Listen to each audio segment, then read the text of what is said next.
I'd like to call Steve Anderson from the Campaign for Democratic Media and Save Our Net, the Save Our Net Coalition, to come say a few words.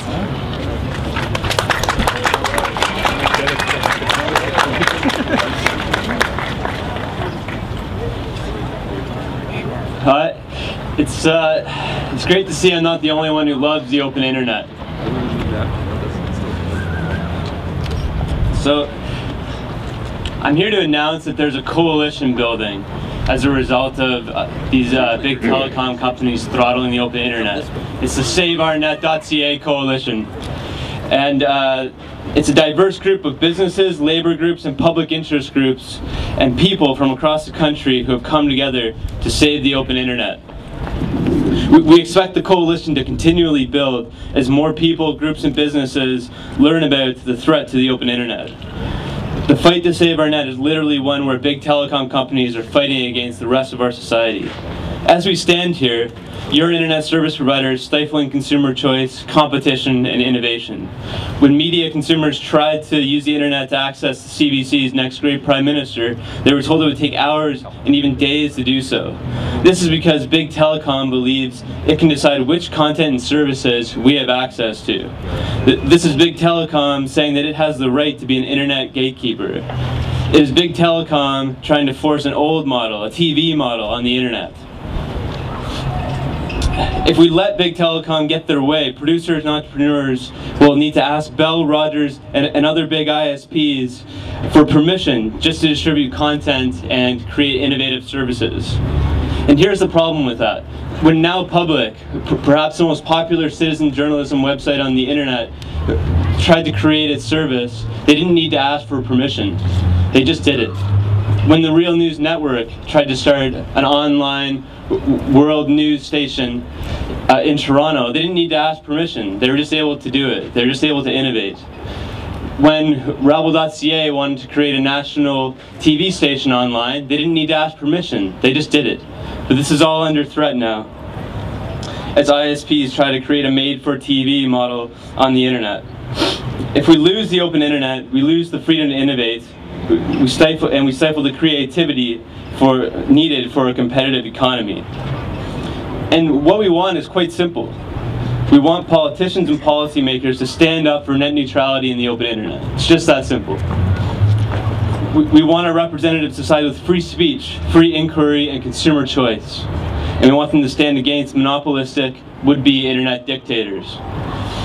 And to be sure, this is not a cause, it's a battle. It's a battle between a handful of big telecom companies and everyone else. So the question for us is this: do we want an economy where the best ideas win? Or do we want one where internet gatekeepers tell us who wins? Do we want an open network, or do we want a gatekeepers network? I know which side the people I've spoken to are on. I know which side civil society is on. I know which side business is on. The question is, which side are the politicians and the policymakers going to be on? I think later today we have a couple politicians who are coming on the right side of this issue, and I look forward to more of them coming out in the coming months. Thank you.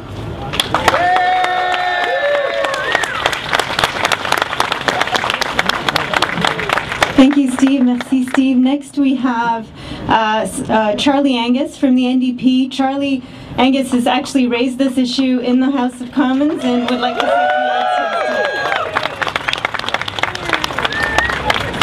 Hello, bonjour. Je suis très fier d'être ici aujourd'hui avec des membres des caucus de NPD. I have Irene Matheson from London, Fanshawe, who's spoken out on net neutrality issues, Bill Sixay, our heritage critic, and my assistant, Mademoiselle Ziggy Stardust. The message we're bringing here today is quite simple. You are not hackers, you are not pirates, and you aren't couch potatoes. You are citizens. You are citizens of a digital realm, and you have rights. And if we do not stand up for your rights, then we are going to lose the innovation agenda that has fueled so much grassroots democratic development, so much amazing cultural development, and so much innovation that has fueled our economy. So we need to stand together on this. It's very, very simple.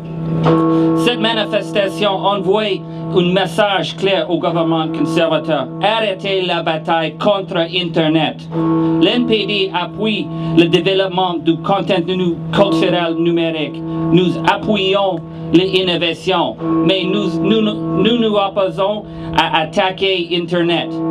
The question here today is beyond the issue of net neutrality. We are seeing a whole series of attacks that are being leveled against the cultural development of innovation. We're seeing secret negotiations with this government and the US trade lobbyists to actually force ISP providers to snoop through your webmail, to snoop through your downloading, and to start charging you as a hacker and a thief every time you go on the internet, because this government of Jim Prentice and Stephen Harper sees you as a greater threat to innovation as some knockoff shop in Bangkok.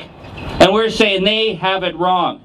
We have rights as digital consumers, and we have to protect those rights, because that is how we are going to protect the innovation agenda. So the fight for net neutrality is a fundamental. And I want to say that this fight is not simply being watched here in Canada.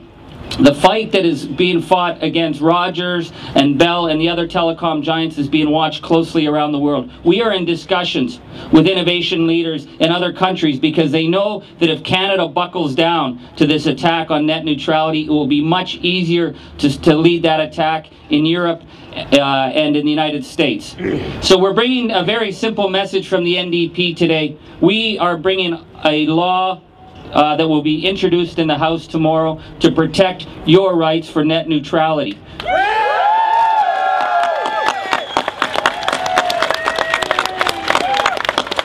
The question that was put by a speaker earlier was, it's time we push the politicians. Well, when this bill goes on the order paper tomorrow, we need to push you. Your job is to get to your member of parliament, and don't accept niceties and platitudes. Ask them, will they support the NDP's net neutrality bill? If they will support it, then you say you will support them. If they hem and haw, and if they say no, or they're going to have to study the matter, then these are not the people who should be representing you in Ottawa. We have to make this a vote-deciding issue. We have to start targeting the MPs who are sitting on the fence, who are ignoring the dramatic changes that are afoot in terms of digital rights in this country. So I'm asking you to work with us. Our caucus is getting organized. We are going to be going into major cities across this country to fight on the principle of net neutrality. But you as citizens have to do your job. Let's wake up this House and let members of Parliament know they can't be couch potatoes. They have to represent you and your rights. And I want to thank the Coalition for this great rally today, because we are sending a very clear message. Thank you. Merci.